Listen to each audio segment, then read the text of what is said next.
Hi everyone. Today I will talk about how to grow this beautiful plant in a pot.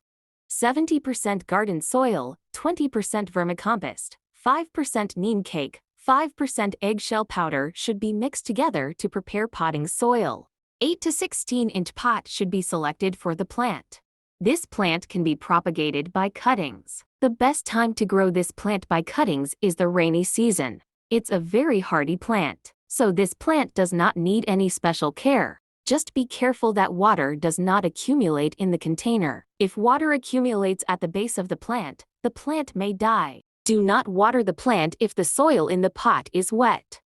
Rainwater is very beneficial for this plant. During the rainy season, you can collect the rainwater in a large container with a lid, and whenever the plants need water, you can give the collected rainwater to the plants. It will improve plant growth.